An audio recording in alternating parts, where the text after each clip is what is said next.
Hello everyone, I'm Babla Jonathan and this is the 6 p.m. primetime newscast on Équinoxe Television live from our headquarters in Cameroon's economic capital, Douala. In our top stories in this edition of the news, over 15 shop owners in Bafoussam West region of the Republic of Cameroon have been sent behind bars over a land tussle. An individual claiming ownership of the land on which their shops are built has put them behind bars. They have been in detention for several days now, and another land tussle almost turns violence in Livanda village, southwest region of the Republic of Cameroon. The tensions were quelled down by the intervention of forces of law and order and the divisional officer of Limbe 1 subdivision.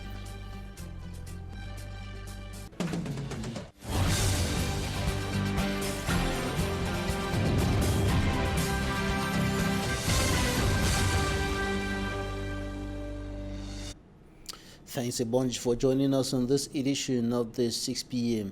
newscast on Équinoxe Television.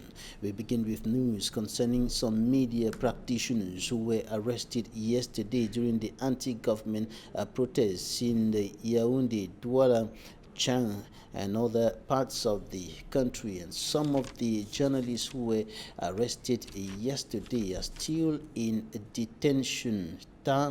My Jarvis, journalist with My Media Prime Television, and the cameraman with whom he was covering the anti-government protest yesterday, are still in detention, and some journalists, notably leaders of journalist trade unions in Cameroon and his colleagues, are still struggling to secure his release. And My Jarvis and Tebon Christian, journalists with media. Tebon Christian is an audiovisual technician, and My Jarvis is a journalist, and they were working with My Media Prime Television. They were arrested by elements of the National Gendarmerie yesterday in the Bonaberi Douala 4 subdivision and taken to the Mbopi Gendarmerie command, later moved to the Legion headquarters in the Bonanjo, and after a whole day of search by his colleagues and journalists, trade unionists, they were found at the Maritime Brigade at the Douala seaport. We have information streaming into our studios indicating that he may be set free today. Meantime, La Nouvelle Expression journalist Lindovi Njio spent last night at the First Central Police District in the nation's capital, Yaoundé, without any legal document to back up his detention, and the reasons for his detention remained unknown to him.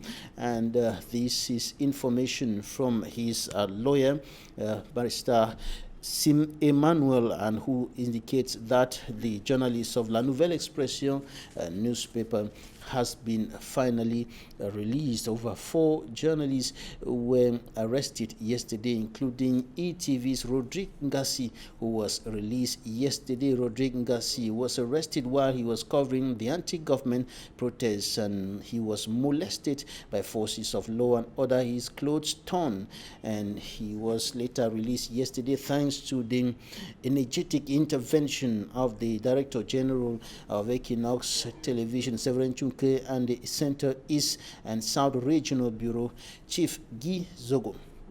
On to something else now. We take you right away to Livanda village in the southwest region of the Republic of Cameroon, where a land tussle almost turned violent, and the tensions were brought down by the intervention of forces of law and order and the divisional officer of Limbe 1 subdivision. Our correspondent Davidson Maimo reports. Placards carrying different messages with one objective are planted in different locations within the parcel of land at Maitu in Limbe by the Niger-led camp. According to Niger Car, the administrative court in Boya ruled in his favor as the owner of the 50 hectares of land. And I've restored the village. I brought the land. So we have to protect the interests of the community. The planting of placards by the Niger-led camp was intercepted by the chief of Livanda, Motia Matthias Motia, who said Niger was acting illegally. This document, the piece of paper they are holding, is signed by an unknown chairman of Livanda Traditional Council. So it is not a document. So people don't make themselves authorities. The courts of law and the forces of law and order will look at the document and will see if it's an order given by either the DIO, the State Council, the Procureur General, or the senior divisional officer for PACO or the governor. This almost led to serious confrontation between the Livanda village vigilante led by Chief Motia and the Niger-led camp. But for the timely intervention from police element from the Limbe 1 police district who arrived at scene on time to maintain order. Motia has no right to intervene for the planting of placards because there was a complete sense of the judgment of the administrative court, violating of the injunctions in 2012, 2016, and 2018. A closed-door meeting took place at the DIO's office of Limbe 1 with the Niger-led camp and the chief of Livanda village, where sources say the DIO warned of any activity on the set land without the knowledge of his office shall not be tolerated. The head of the administration does not know how to handle matters squarely because of the bad governance and not transparency. The land in question, we are told, the Minister of State Property and Land Tenure had issued 2 different ministerial orders sharing the set land to Bonadikombo village and Livanda village respectively. While Niger has promised to continue with the matter with the chief of Livanda village, Bonadikombo village is yet to react to the situation. Davidson Maimo reporting from the opaque city of Limbe in the southwest region of the Republic of Cameroon. And in a similar story, 15 persons have been detained in Bafoussam over another land tussle. They have been thrown behind bars on the orders of an individual who is claiming ownership of the land on which their shops are built. Details with Innocent Azi. They are 15 in number whose shops are under threats to be seized allegedly by the Fumbold prosecutor and handed over to an individual claiming ownership with backup documents. Je suis comme ça à Fumbold dans une boutique. We have been here for over 20 years and this person from nowhere comes in 2020 presenting a fake land title saying the shops belong to him, whereas the council has never told us the shops belong to an individual. Avec un faux titre foncier, je peux bien le dire. An act of the Fumbold prosecutor condemned in strong terms by the divisional officer of Fumbold, Manu Digi. According to him, the land title, deliberation and attribution presented are fake ones. Monsieur Mbombo Mama, qui se dit acquéreur de ces boutiques, n'a pas vraiment raison de le faire. It is inadmissible to want to snatch 16 shops from 15 occupants and hand over to an individual who does not have these ownership rights. It is not because the plaintiff presented ill-gotten land title that we should send 15 family heads to the streets. These shopkeepers have been here since 1997. Qu'on s'attaque à la mairie.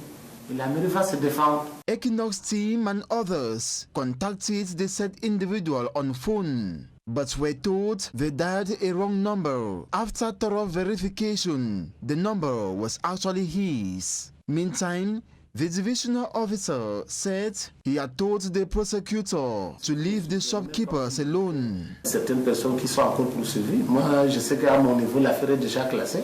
To the mayor of Fumbold Council, Njoya Inusa, it is inadmissible to jail more than 15 people over an illegal case, since the presented documents are fake.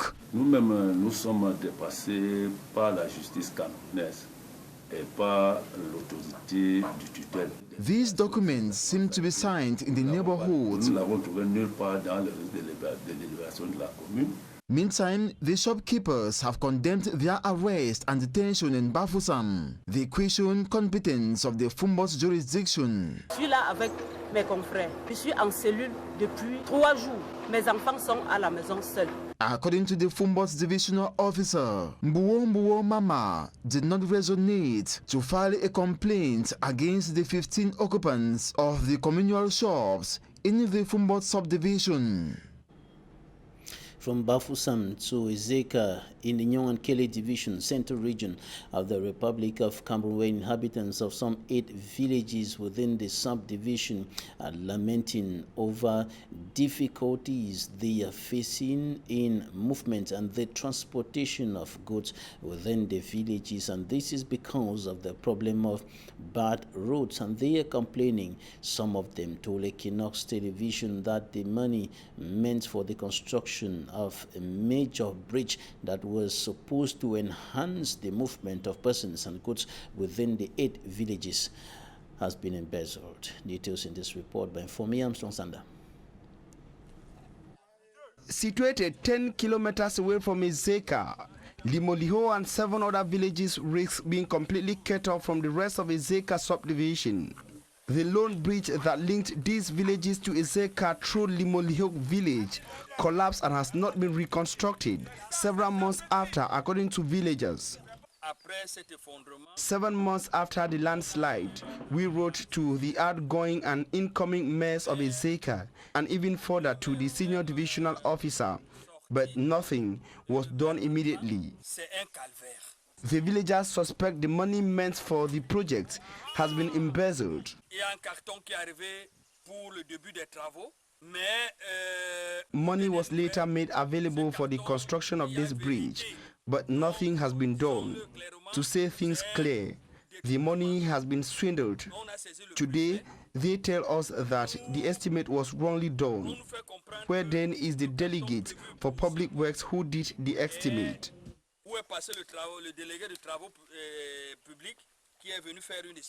Recalling that the 8 villages concerned are the breadbasket of Ezeka subdivision, the villagers say moving goods to and from Ezeka on the broken bridge is a veritable nightmare. Il s'agit ici de 8 villages. Voyez les difficultés. I am one of the largest producers of red oil in this area, but to get our produce to the market is a problem. One is obliged to hire villagers to get produce across the broken bridge. Ici, même quand c'est le deuil, on est obligé de porter le cercueil sur la tête. They say what must be done should be done fast in order to save Central Ezeka from a possible food crisis. Yesterday, midnight, the offices of elections Cameroon in the different divisions across the Republic of Cameroon shut the doors to potential candidates of the upcoming regional election in the Republic of Cameroon. Midnight yesterday was, of course, the deadline for the submission of candidacy files. And here in the littoral region of the country, we spoke to the regional delegate of elections Cameroon, who gives a balance sheet of the candidacies received so far, and he also says what is going to happen next as far as the regional election is concerned. Details in this report compiled by Charles Ekome and Immaculate Fogwe. The littoral region of Cameroon has filed in 20 lists of candidates for the December 6th regional elections. Elections Cameroon littoral delegates say the last list was submitted at 11:59 p.m. Tuesday, 1 minute to the deadline. Elles sont réparties par département. Pour le Mungo Division, 2 lists for traditional rulers and a list for the CPDM political party. Camp Division, 2 lists for traditional leaders and 2 lists for political parties, which are PCRN and the CPDM party. Senegal Maritime Division, 4 lists for traditional leaders and 4 lists for political parties, that is MLDC, PCRN, CPDM, and UPC. Wari Division, 1 list for traditional leaders and 4 for political parties, that is PCRN, CPDM, and the 2 factions of the UPC party. Le RDPC et l'UPC 2 fois. Divisional election officials have 5 days to analyze the different files and disclose their observations. The list will then be sent to the headquarters of Elecam Cameroon in Yaoundé for verification by the Electoral Council. The final list will be published within 60 days, followed by litigations. Contestants will then have 5 days to defend their files. Within a time frame of 7 days, the administrative court handling the litigation will pronounce their verdict for execution by the Electoral Council. Of Cameroon, the head of the Africa Center for Disease Control, CDC, has praised African states for managing to curb the spread of coronavirus. Africa has seen about 1.4 million people tested positive for coronavirus and 34,000 deaths since March 2020. The figures are far lower than those in Europe, Asia, and the Americas. Africa's COVID-19 figures have continued declining, and Africa's CDC head John Kengasson said early interventions played a crucial role in curbing the virus spread. And for greater details on Africa's anti-COVID-19 fight, here's an extract of what he said in May this year. Mandate in the COVID-19 response is threefold. Firstly is to work with member states to limit transmission. Secondly, to prevent deaths as much as possible. And lastly, to prevent social harm in the broader dimension. So those are the three main mandates of the Africa CDC in the COVID response. The Africa CDC has supported member states in two broad areas. First, in the preparedness, and then secondly, in the response. In the preparedness phase of the COVID pandemic, we did a couple of things. Firstly, we supported member states to equip them with the ability to diagnose the virus, which initially, as of January, no country in Africa had the diagnostics. We had the lab capacity, but lacked the diagnostics. So we supported that effort to ramp it up to 48 countries very quickly. We've also supported countries to build up their surveillance systems for the virus, that is, enhanced screening at the port of entry and to tracking the people that are infected. We've also been very active in supporting countries in their infection prevention control activities, which is critical. If we have to prevent our healthcare workers, we have to make sure that they are armed with infection prevention control measures. We've also been very keen to make sure that communication is effective by designing risk communication capacity development efforts through the partnerships or the task force that we established called the African Task Force for Coronavirus Preparedness and Response. In the response phase, we have been very active in rolling out diagnostics, placing people in countries like in Nigeria, Cameroon, Cote d'Ivoire, Zambia, South Africa, and we continue to increase our efforts to scale up the diagnostic capacity. We all know that COVID response requires that we test people, we isolate them, and trace their contacts. Unofficial COVID-19 figures has equally been significantly dropping in the Republic of Cameroon. In the last government statement on COVID-19, the Minister of Communication and Government spokesperson Rene Emmanuel Sadi said the anti-COVID-19 strategy of the Cameroon government has been very successful, yielding fruit in terms of curbing the spread of the virus in the country. He, however, indicated that coronavirus is still there, thus the population must continue respecting the anti-COVID-19 measures and sanitation rules of the World Health Organization. In the meantime, the United States of America is now counting more than 200,000 persons tested positive for coronavirus. The United States is now topping the COVID-19 chart. Details, Euronews. Flags planted in the ground near the Washington Monument mark a grim milestone for the United States. 200,000 people dead from the coronavirus. It's by far the highest confirmed death toll in the world, a figure unimaginable only 8 months ago when the virus first reached the world's richest nation. But this was preventable. Not all of it, but much of it. And what could be lost in the future is preventable too, if we embrace science. Science instead of politics at the Center for Disease Control. Great scientists there demoralized by the political overturning of recommendations to save lives. President Trump continues to blame China for the pandemic and says domestically the U.S. is already rounding the corner. Testing has increased, often using drive-through sites like here in Miami. I feel like definitely it could have been handled better, comparable to other countries that have handled this, and even other states like New York. You know, they flatten their curve pretty quick. But the adoption of public health measures remains mixed across the U.S. Critics say Trump has left the crisis to state governors to deal with on their own. And latest information streaming into our studios indicates that the situation of the media practitioners working for My Media Prime Television arrested yesterday here in Cameroon's economic capital during the anti-government protests is further complicating.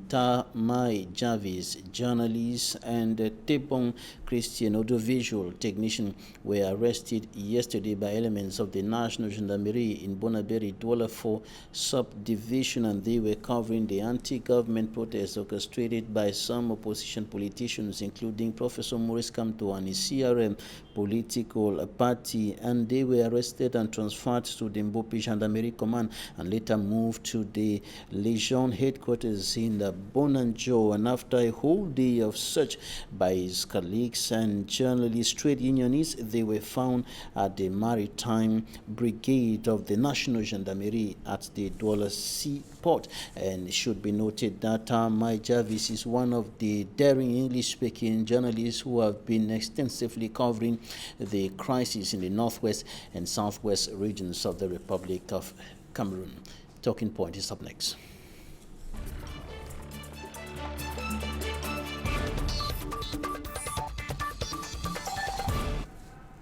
Thanks for staying with us in Talking Points. Today we are receiving Budi Raymond. He is a doctorate research fellow and political observer. He is studying political history, identity and resistance issues, international politics and generational boundaries. You're welcome. Thank you, Babylon. Thanks for joining us today. Thank you so much. I want us to begin with yesterday's protest.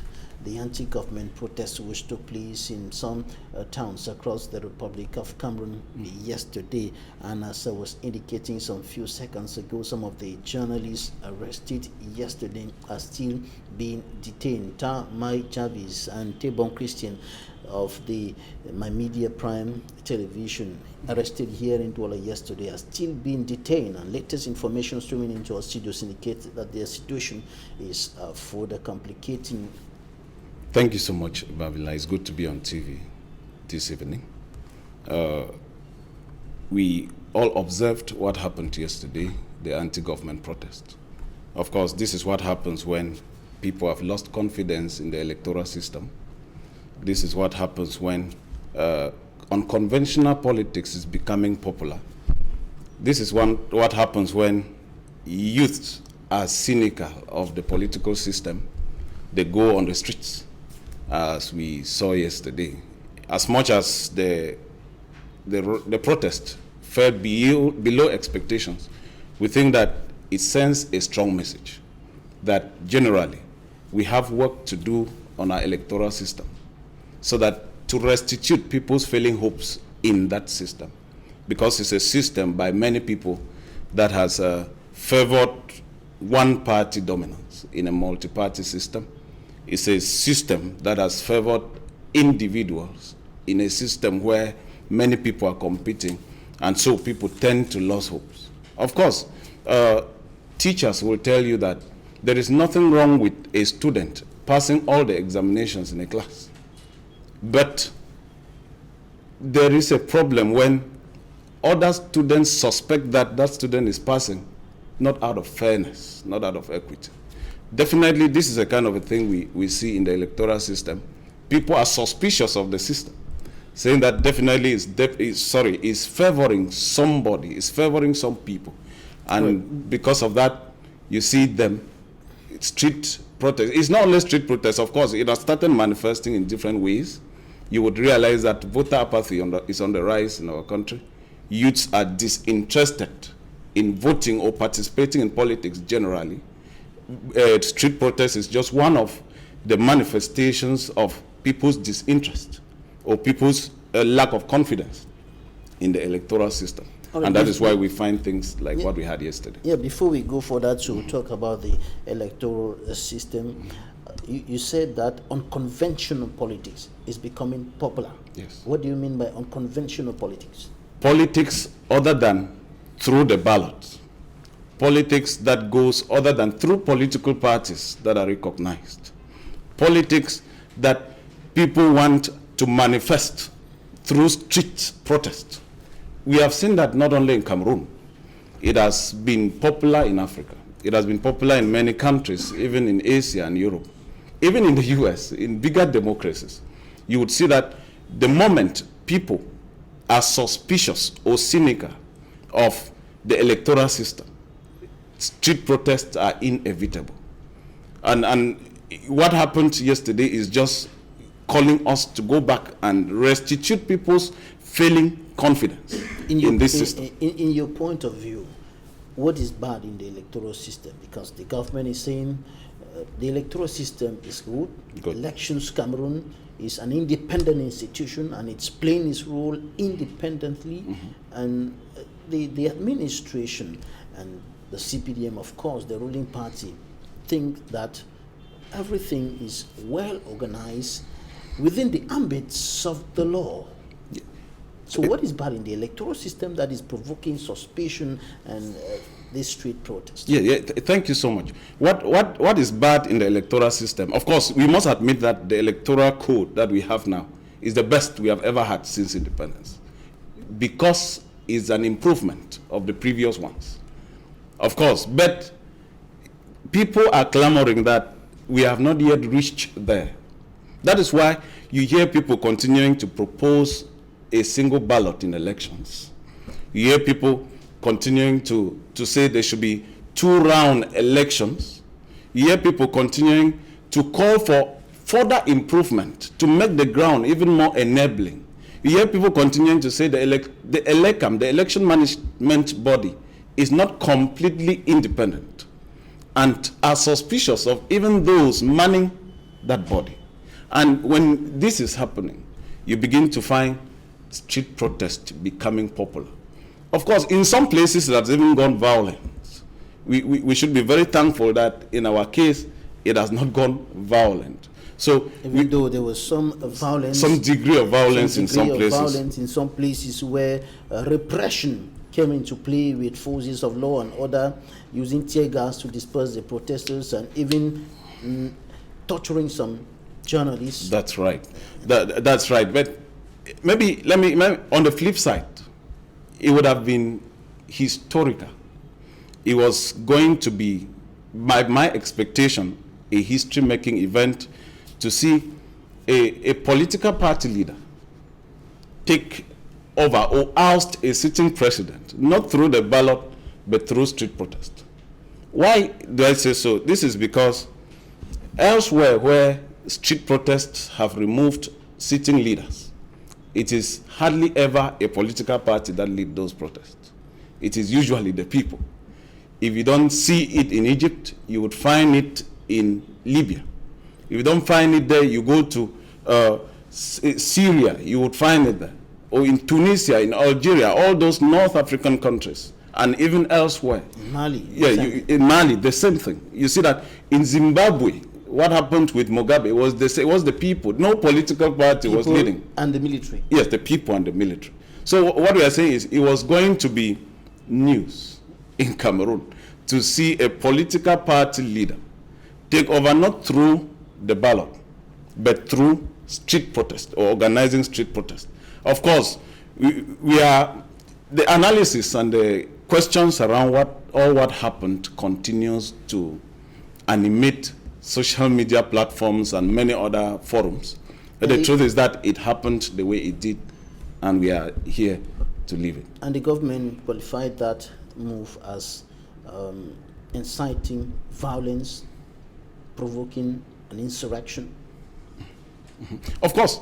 Is that the way we should understand it? Is it actually something that was meant to be a peaceful demonstration, or to provoke some kind of chaos in the country? Yeah, thank you. The question rotates around why the government refused authorizing it. You know that the protest happened in spite of government's refusal to authorize those protests. You know, the reason definitely... Even though in Cameroon, the law says that you just need to declare. To declare and then go ahead. Of course, perhaps the leaders or the organizers of the protest went by that. The point remains, this has to do with democracy. Yes, I'm coming because you touched something on journalists. This has to do, it's a democratic practice. And it is not only old-fashioned or archaic to deny people right to protest peacefully. It is also very irreconcilable with democratic practices. It doesn't happen in real democracies. Of course, we have a nascent democracy which we are building. We are growing in it. But the truth is that in democracies, those liberties should be allowed sometimes. I understand that sometimes the stakes are too high. The questions of security and peace, the government wrestle with such things. And that is what the authorities have been saying, that we want to preserve public peace and stability. Good. And so this is not going to help the situation. This is going to provoke violence. It's going to provoke chaos. This is what the administrative authorities have been saying. But now the question is how to reconcile the efforts to protect the peace and stability of the country and then violating the rights of the people. Beyond that, you could find a tussle between people's quest for their rights and the government's determination to uphold our authority. That was what was happening actually in the build up to the protest of yesterday and in the protest itself. Government is hitting hard and maintaining that she is in charge, while on the other hand, those organizing protests are claiming they have the right to organize those protests. And we find all what happened was rotating around authority versus quest for rights. And that is what exactly we lived yesterday. When this begins to happen in a country, what do we read within the lines of the nearest future? Of course, if you did a study, just a casual study of those who manifested on the streets, most of them are in their 20s and 30s. There are those who have known no other president but one. And of course, they begin to question, how fair is the electoral system? Can we continue to trust it? These are some of the things we can read in between the lines. And as we indicated earlier, you realize that the electoral system has not sustained people's hopes and confidence. That is why you begin to find such things as well. The electoral system seems to have given people reasons to think that it is not to be trusted. And so, as much as it is the best, as much as it is an improvement of what used to exist, there is room for further improvement so that people's hopes in the electoral system could further be strengthened and this strict politics should stop. Otherwise, we'll continue to be violent and destroying the things we have taken so much, of course, to build, which is uncalled for altogether. And some journalists and other media practitioners were arrested yesterday. Earlier I was talking about Tamai Jarvis and Tebon Christian of My Media Prime Television, who are still in detention as we speak now. What's your take on this? Journalists doing the job and they're arrested and detained. Thank you so much, Jonathan. The questions of journalists being arrested and detained is very close to my heart. It is something that, like I indicated earlier, is a democratic issue. And we are a budding democracy. These are things we should protect to show the world that we are making efforts to build our democracy. That in a democracy, journalists are arrested is irreconcilable. I have a lot of respect for journalists, but beyond that, journalists, more than ever before in crisis and protests, must, and I know they organize these seminars. I cannot give out, of course, professional lessons to journalists, but I believe that there is need at all the time for journalists to uphold their professional ethics. There are some journalists, especially in crisis situations like what we have in our country now, that have lost complete respect for them because they have lost their sense of professionalism completely and sometimes go out of proportions. But in a protest where journalists are picked up in trying to gather information, I think that it is irreconcilable to or with democratic practices in a democracy. And the journalists of My Media Prime Television, they were picked up in Bonaberi even after due presentation. And Tama Jarvis was equally putting on his press jacket just to say that he was properly identified, his colleague Tebon Christian properly identified. But they were picked up and they are still in detention till now. It is, to say the least, regrettable, very unfortunate that this should be happening. It has happened several times in the crisis areas of our country. Journalists have faced these problems, sometimes caught in between, in fact, hard pressed from both ends by conflicting parties. If it is continuing to happen, I think that there is need to improve on our democratic practices. And another issue raising eyebrows, raising questions after the journalists of La Nouvelle Expression were released and the journalists of the audiovisual technician of Équinoxe Television released after the energetic intervention of the management. Is that the case of Mai Jarvis and Tebon Christian? They were arrested in Bonaberi, transferred to the Mbopi Gendarmerie Command, and later to the Legion head office in Bonanjo. And today, after a whole day of search by his colleagues and journalists, trade unionists, they were found at the Maritime Brigade in the Douala Seaport. This movement from one detention center to another, from one institution to another. How can we understand this? It is difficult to understand. Only those who are into that can give further explanations. It is quite difficult. That sometimes they are even held incommunicado for months, for weeks, and some have died in detention. We have seen cases of some that have died in detention. I think that if there is any case against journalists, let the legal process be launched and let them be treated with dignity, even in detention, as men of a noble profession. I think that it is also having so much to do with our democracy. Like I say, we have our image at stake when we continue to do things like this, and it is necessary that we reconsider that. The Cameroon English-speaking Journalists Association and the Committee to Protect Journalists, CPJ, have all called for their immediate and unconditional release, but till now they are still in detention. And besides the electoral code, one of the issues that provoked the protest yesterday is the Anglophone crisis that has continued deteriorating for close to 4 years today. And the CRM political party, the Popular Action Party, the CPP are saying that this crisis has to be solved as fast as possible before many more deaths are recorded, before things completely get out of hand. And they're saying that we cannot be organizing elections in this present context. What's your take on that?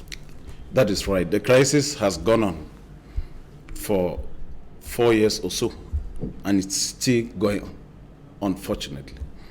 The different kinds of solutions have been proposed. Even on this platform, people have proposed all kinds of solutions. And the government is doing what she is doing to also address it. I am tempted to say, of course, lives have gone. If we do not have respect for the human life, in the northwest and southwest. These are Cameroonians. Those who are dying are Cameroonians. If we do not have respect for the economic situation of these regions, if we do not have any consideration for the misery that the people are going through, you see frustration on people's faces as you move through the streets in these regions. If we do not have consideration for that, at least for the sake of a national value, which is unity of our nation, we should address that problem immediately. This is because right from childhood I have learned that one of our values as a nation is national unity. If federalism will promote the unity of our nation, why don't we go there? Why do we see federalism as divisive instead? Of course, why can we not understand that federalism is the default system of government in our country, going by its historical evolution? It is the default. Any other system is artificial. We should go back to... Yeah, let us go back. Where we were? Where we were. In the federal because system, that is what... two-state federal system. Of course, that is what gives constitutional safeguard to two identities that came together. They were talking about an identity issue. We are not talking about just a mean issue of marginalization. It's an identity issue, a people, you know, two people coming together. And if they say this system of government is what will assure us to stay together well, it should not take us losing more lives to get back there. It's as easy as that. I think we should consider it is solving the problem with the decentralization and the recent code promulgated into law by the government and the special status that is being gradually implemented in those two regions and the regional election that's coming up. These measures, these actions taken by government, are they helping? Those are very laudable efforts. They are very good efforts, which we must commend. But if it has not addressed the issues on the ground, it means it is a process. Let us continue in the same spirit until we get to the bottom. But it should be fast so that we don't record more casualties, even as it is happening every day. I think that it is necessary we consider that, oh, we have lost too much. If this is what will bring us the much cherished peace, if this is what will ensure our unity as a nation, let us get back there speedily and stop playing about and wasting more lives and destroying our economy even more. All right, Budi Raymond, doctorate research fellow and political analyst studying political history, identity and resistance issues, international politics and generational boundaries. Thank you for joining us today. Thank you so much, Babila. My pleasure. Ladies and gentlemen, for staying with us.